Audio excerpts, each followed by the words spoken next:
आप सबका स्वागत है मेरे यूट्यूब चैनल ई लर्न आइडिया में। आज का जो हमारा क्लास है बार्क स्किल टेस्ट का जो तीसरा दिन है। जैसे 20 सितंबर को जो फर्स्ट शिफ्ट में जो पेपर हुआ था उस पेपर के बारे में हम पूरे डिटेल में जानकारी आपको प्रोवाइड करेंगे। तो जैसे पेपर हमारा टर्नर मशीनिस्ट का जो कंबाइन पेपर हो रहा है, तो फर्स्ट शिफ्ट में 20 तारीख का जो फर्स्ट शिफ्ट में जो पेपर आया था उसके बारे में हम आज के क्लास में हम डिस्कस करेंगे। तो स्टार्ट करते हैं आज का जो हमारा क्लास है बार्क स्किल टेस्ट 20 सितंबर फर्स्ट शिफ्ट में जो पेपर हुआ था उसके बारे में। तो सबसे पहले जो बेसिक जानकारी उसके बारे में बात नहीं करेंगे क्योंकि हम हर एक वीडियो में बात कर रहे हैं। तो डायरेक्ट हम आ जाते हैं आज का जो हमारा जो जॉब आया था। तो यहाँ पर आप देख सकते हैं, स्क्रीन पर आपको दिखाई दे रहा है, ये हमारा जॉब आज का जो 20 सितंबर के फर्स्ट शिफ्ट में जो पेपर आया था, ये वाला पेपर आपके सामने है। जो ये वाला पेपर आपको आया था, जॉब को आपको 3 घंटे में कंप्लीट करना था। तो हर दिन के जैसे जैसे जो भी मैं बता रहा हूँ कि जब भी आप प्रैक्टिकल करने जा रहे हो तो जो आपके पास जो जॉब दिया जाता है उस जॉब को सबसे पहले आप थोड़ा एनालाइज कर ले कि आपको कौन से स्टेप आपको फॉलो करके कौन से स्टेप बाय स्टेप आपको जॉब को कंप्लीट करना होता है। तो सबसे पहले हम जॉब के बारे में थोड़ी जानकारी ले लेते कि जॉब का टोटल लंबाई कितना था, 80 मिलीमीटर फाइनल साइज था। उसके बाद जॉब का बड़ा डायमीटर कितना है, 40 मिलीमीटर। तो जो रॉ मटेरियल आपको मिलेगा तो इससे 5-5 मिलीमीटर प्लस में मिलता है, मतलब डायमीटर प्लस में 5 मिलीमीटर और जो लंबाई मिलती है वो भी 5 किलोमीटर प्लस में मिलता है। तो यहाँ पर हमने आपको जॉब का टोटल लंबाई और सबसे पहले बड़ा डायमीटर भी बता दिया है। उसके बाद क्या है कि जॉब के ऊपर कौन कौन से ऑपरेशन आपको करने थे वो सबसे पहले समझ लेते हैं। उसके बाद इसकी जो कैलकुलेशन वगैरह है उसको भी हम सॉल्व करके देंगे नीचे, तो वीडियो को अंत तक देखना ना भूलें। तो सबसे पहले यहाँ पर जो ऑपरेशन आपको दिखाई दे रहा है, तो आपसे ऑपरेशन में कौन कौन सा है। प्लेन टर्निंग तो नॉर्मल रहता है, प्लेन टर्निंग फेसिंग, तो इसके बारे में हम बात नहीं करेंगे। स्टेप टर्निंग दिया गया है, स्टेप टर्निंग, उसके बाद ग्रूविंग दिया गया है, ग्रूविंग के बाद टेपर टर्निंग भी है। उसके बाद आपको ड्रिलिंग करना था, ड्रिलिंग ऑपरेशन दिया है। इस जॉब में आपको टैपिंग कुछ डाइंग वगैरह कुछ नहीं था, ओनली सिर्फ ड्रिल करना था। कितने मिलीमीटर तक, 40 मिलीमीटर तक आपको ड्रिल करना था ड्रिल के सहायता से। तो इसमें भी थोड़ा टेक्निकल आपको क्या देखना पड़ता है कि जैसे 40 मिलीमीटर ड्रिल की लंबाई होनी चाहिए, ड्रिल डेप्थ की। तो उस समय अगर जब हम ड्रिल के सहायता से ड्रिलिंग करते हैं तो उसका सामने वाला जो कटिंग पॉइंट होता है, जो एंगल में बना होता है, वो गिनने में, मतलब जब आप जो उसको मेजर करेंगे तो वो मेजर में नहीं आना चाहिए, उसको उतनी लंबाई छोड़कर आपको 40 मिलीमीटर डेप्थ करना था। तो जैसे यहाँ पर आप देख सकते हैं, जो ड्रिल का सामने वाला पॉइंट होता है वो 5 mm कम से मिनिमम 3 से 5 मिलीमीटर एक्स्ट्रा आपको ड्रिलिंग करना होता है। उसके बाद जाके ही आपका जो जॉब की जो डेप्थ होती है, मतलब ड्रिल की डेप्थ, वो कंप्लीट हो पाता है। जैसे यहाँ पर 40 मिलीमीटर दिया गया था। तो एक इसका दूसरा भी एक उपाय हो सकता है, जैसे जो आपको ड्रिल मिलेगा उस ड्रिल का सामने वाला पॉइंट आपको थोड़ा मेजर कर लेना है कि वो कितना मिलीमीटर का सामने वाला पॉइंट है, उतना मिलीमीटर आपको छोड़कर आप उसको ड्रिलिंग करेंगे। और वर्नियर कैलिपर की जो डेप्थ गेज होता है, डेप्थ बार, उसके सहायता से आपको डेप्थ चेक करके देखना होता है कि डेप्थ हमारा कंप्लीट हुआ है कि नहीं। उसके बाद जैसे जो जॉब आपको मिला था इस जॉब को कौन से मेथड से आपको कंप्लीट करना था ये भी हम अभी डिस्कस करेंगे। तो सबसे पहले जो जॉब आपको दिखाई दे रहा है, ये जो टोटल आपको जॉब दिखाई दे रहा है, तो जॉब को बनाते समय सबसे पहले आपको क्या करना है कि आपको सबसे पहला स्टेप आपका इंपॉर्टेंट होता है कि जॉब को सबसे पहले आपको देख लेना है कौन सा प्रोसीजर आपको फॉलो करना है, कौन सा स्टेप। उसके बाद इसमें कौन कौन से कटिंग टूल्स और इक्विपमेंट लगने वाले हैं उसकी तैयारी करके सबसे पहले मशीन के ऊपर रख देना है, जिससे आपको क्या होगा कि कोई एक स्टेप होने के बाद दूसरे स्टेप को करने के लिए कटिंग टूल्स इक्विपमेंट की जरूरत पड़े तो आप मतलब उसको ढूंढना ना पड़े। मतलब इससे क्या होता है कि टाइम की बचत होती है। तो इसलिए सबसे पहले जो जॉब का डायग्राम आपको मिलेगा, जॉब को डायग्राम को समझकर आपको सबसे पहले कटिंग टूल्स इक्विपमेंट जो भी इसमें लगने वाले हैं उसकी आप अरेंजमेंट कर ले, मशीन के ऊपर लाकर रख दे। उसके बाद आपके मन में आपको सोच लेना है कि कौन से स्टेप के बाद आपको कौन से स्टेप को फॉलो करना है।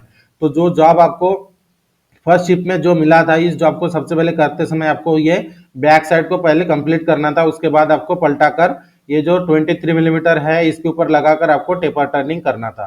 तो स्टार्ट करते हैं जो आपको कि कौन से स्टेप को फॉलो करना था। तो सबसे पहले जो जॉब आपको मिला था 85 मिलीमीटर रॉ साइज जो मिलता है 5 मिलीमीटर प्लस, उसमें आपको लेंथ मेंटेन करना है। तो सबसे पहले हम फोर्जा चक में इसको जो आपको लगा लेंगे। उसके बाद ये साइड हमें सबसे पहले स्टार्ट करना है, बैक साइड सबसे पहले हमें कंप्लीट करना है।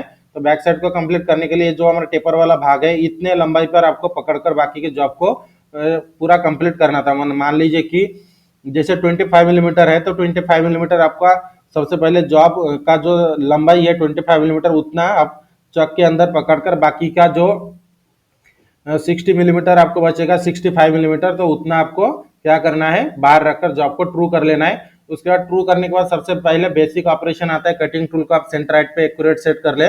सेंटर हाइट को सेंटर हाइट के ऊपर सेट करते समय कटिंग टूल को ध्यान में रखिए कि कम से कम कटिंग टूल हमारा टूल पोस्ट से 1 से 1.5 इंच बाहर होना चाहिए। ऐसे पोजीशन में कटिंग टूल को सेट कर ले। उसके बाद आपको फेसिंग करना है। ध्यान रखिए जब हम फर्स्ट साइड बनाते हैं तो फेसिंग करने के लिए कोई भी डायमेंशन, मतलब सिर्फ आपको क्या करना है, सामने वाला फेस आपका क्लीन हो जाना चाहिए, इतना ही फेसिंग करना है।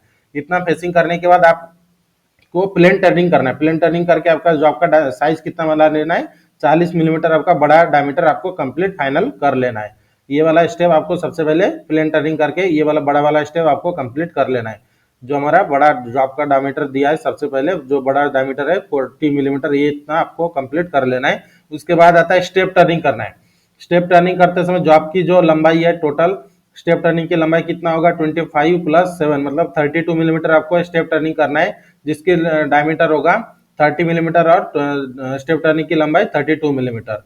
इतना कंप्लीट करने के बाद आपको क्या करना है, जैसे ये हमने स्टेप आपको स्टेप टर्निंग कर लिया है, तो उसी टूल को चेंज ना करते हुए सबसे पहले आपको चैम्परिंग कर लेना है।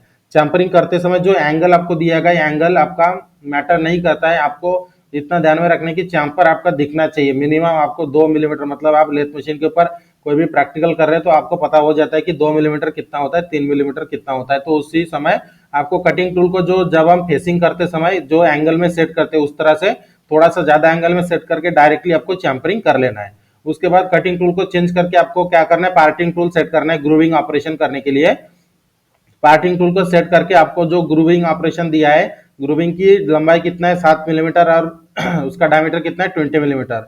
तो इतना आपको ग्रूविंग करके ये वाला स्टेप पूरा कंप्लीट कर लेना है। उसके बाद क्या है कि बीच बीच में आपको वर्नियर कैलिपर के सहायता से आपका आप डायमेंशन को चेक भी कर ले।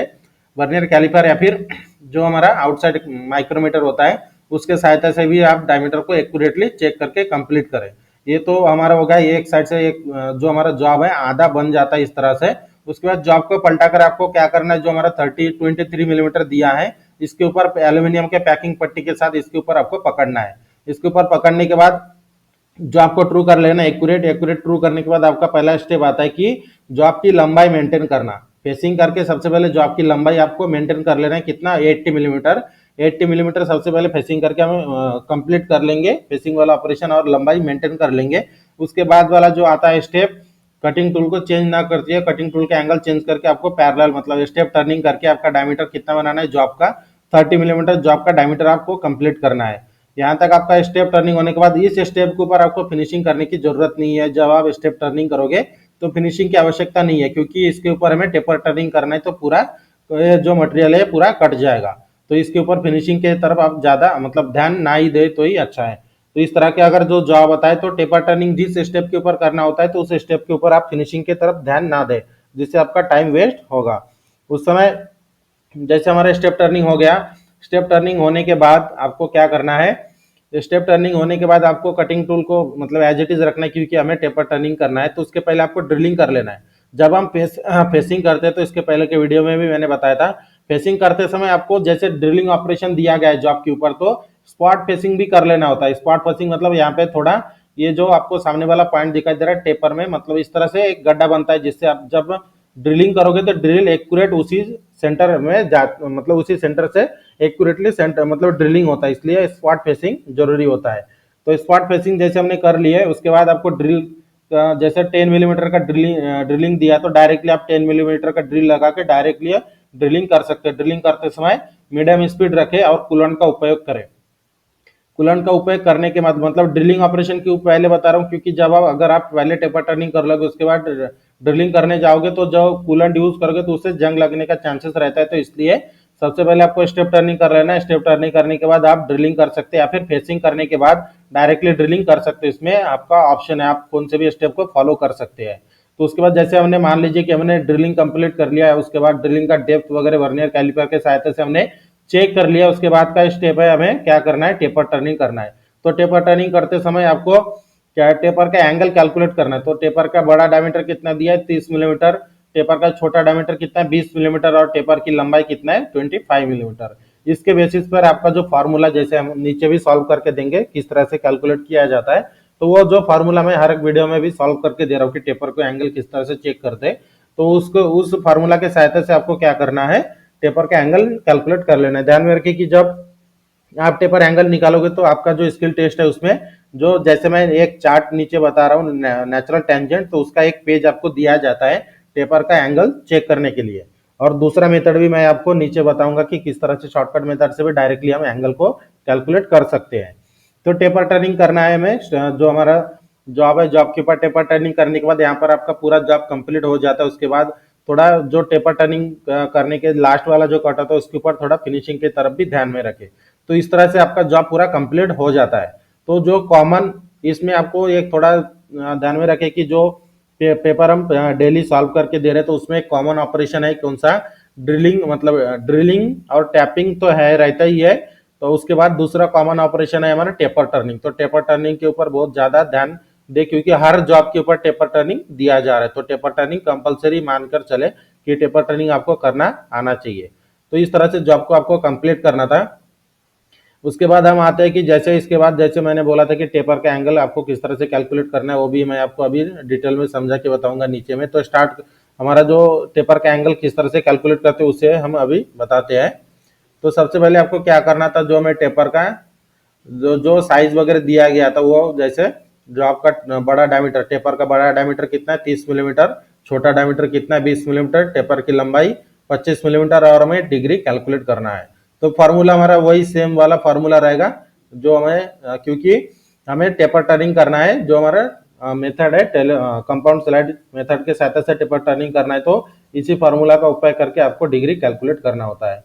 तो जैसे फार्मूला है, तो फार्मूला के ऊपर सबसे पहले वैल्यू पुट अप कर लेंगे, बड़ा डायमीटर माइनस छोटा diameter divided by 2 into taper की लंबाई।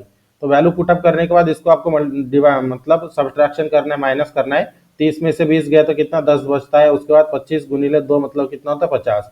तो उसके बाद आपका स्टेप आता है जो हमारा 10 मिलीमीटर है, 10 मिलीमीटर को दो 10 हमारा वैल्यू है, तो 10 को हमें 50 से भागाकार करना है, जिसमें आपका वैल्यू आ जाता है 0.2 आता है यहाँ पर 0.2। इसके पीछे 3 जीरो मैंने लगाया है क्योंकि जब आप नेचुरल टेंजेंट मतलब जो लॉग टेबल होता है उसके ऊपर जब आप चेक करोगे तो उसके लिए आपके पास 4 डिजिट होना चाहिए, मिनिमम पॉइंट के बाद 4 डिजिट होना चाहिए, जो मैं हर एक वीडियो में बोल रहा हूँ।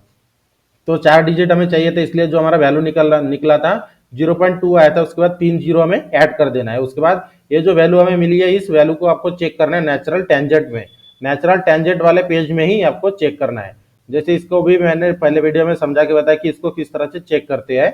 तो जो हमें वैल्यू मिला, तो इस वैल्यू को हमें ढूंढना है। इसके ऊपर जो टेबल आपको दिया जाता है, इस टेबल के ऊपर आपको ढूंढना है कितना 0.2000।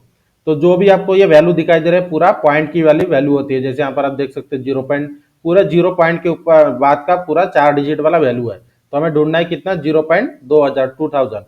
तो इस जो हमारा कॉलम है, तो यहाँ पर आप देख सकते हैं 19 का सीरीज है, ये हमारा 1998 और ये 2016, ये दोनों के बीच में का जो हमें वैल्यू है, ये हमें जो फाइंड करना था, ये हमें फाइंड करना था।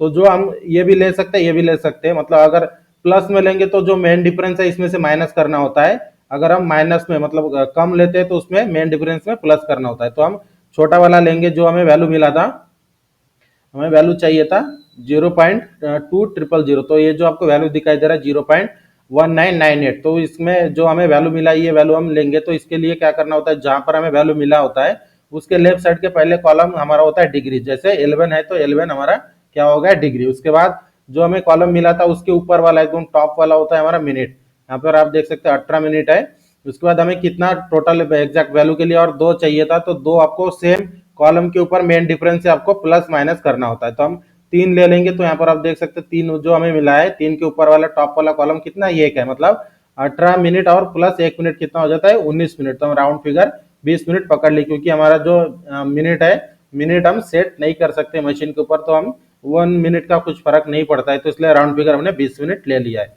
तो इस तरह से आपको एंगल कैलकुलेट करना होता है ना। उसके बाद जो वैल्यू मिलती है उसे नेचुरल टेंजेंट में इस तरह से चेक करना होता है। उसके बाद का जो सेकंड में हमारा जो फॉर्मूला है, जो हम शॉर्टकट तरीका जैसे बताते हैं कि डायरेक्टली आपको विदाउट लॉग टेबल से भी आप डिग्री कैलकुलेट कर सकते हैं। तो हमारा जो कैलकुलेशन का मेथड है सेम है, जहां कब तक जो हमारा वैल्यू हमें मिल जाता है पॉइंट में, उस वैल्यू तक हमारा सेम कैलकुलेशन होता है। उसके बाद जैसे हमें कितना मिला था 0.2 मिला था, ये हमने लास्ट में जोड़े थे 000। तो जो हमारा शॉर्टकट मेथड उसमें जो पीछे जो वैल्यू मिलती है उसी को ही आपको कैलकुलेट करना होता है, इसके पीछे जीरो वगैरह लगाने की जरूरत नहीं होती है, या फिर कोई भी डिजिट एक्स्ट्रा ऐड करना नहीं पड़ता है। तो हमें मिला था वैल्यू 0.2। उसके बाद हमारा जो शॉर्टकट तरीका है उसको मल्टीप्लाई करना 57 से, 57 से मल्टीप्लाई करोगे तो डायरेक्टली हमें एंगल मिल जाता है 11 डिग्री 40 मिनट। तो मिनट में इसमें थोड़ा फर्क पड़ता है, तो मिनट का कोई इशू नहीं है, क्योंकि हम मिनट हम मशीन में सेट नहीं कर सकते हैं। और ये जो फॉर्मूला, ये जो मेथड है हमारा शॉर्टकट मेथड, अगर इससे अगर आप सॉल्व कर रहे हैं तो अगर आपका डिग्री 15 डिग्री के ऊपर आता है तो इसका उपयोग नहीं करना है, ध्यान में रखें। 15 डिग्री तक अगर आ जाता है तो 100% इसका उपयोग करें, कोई भी इसमें एरर नहीं आएगा। लेकिन 15 डिग्री के ऊपर अगर जा रहे हो तो इसमें एरर आ जाता है, 1-2 डिग्री का फर्क पड़ता है। तो अगर 15 डिग्री के ऊपर आता है तो आप लॉक टेबल का ही यूज करें, स्टैंडर्ड मेथड को। इस तरह से आपको जो जॉब हमारा था कंप्लीट हमने बता दिया कि किस तरह से आपको जो हमारा 20 तारीख का फर्स्ट शिफ्ट में जो पेपर आया था, इस तरह से हमने पूरा डिटेल में आपको समझा कर दे दिया है कि कौन से मेथड को आपको किस तरह से फॉलो करना है और किस तरह से जॉब को आपको कंप्लीट करना था, कौन कौन सा ऑपरेशन आया था, कौन कौन सा ऑपरेशन कॉमन ऑपरेशन है जो हर एक जॉब में दिया जा रहा है, तो इसके बारे में भी हमने चर्चा किया है। तो आज के वीडियो को हम यहाँ पर एंड करते हैं, और इसके बाद का जो हमारा वीडियो का जैसे 20 सितंबर का सेकंड शिफ्ट का जो पेपर हुआ था उसके बारे में भी हम डिटेल में चर्चा करेंगे। तो और इसी तरह की इंपॉर्टेंट क्लास के लिए हमारे चैनल को सब्सक्राइब करके बेल आइकन को दबाएं, ताकि हमारे वीडियो की नोटिफिकेशन आपको टाइम पर मिलते रहे। और वीडियो अच्छी लगे तो हमारे वीडियो को लाइक और शेयर करना ना भूले। मिलते हैं सेकंड शिफ्ट 20 तारीख के सेकंड शिफ्ट के वीडियो के साथ।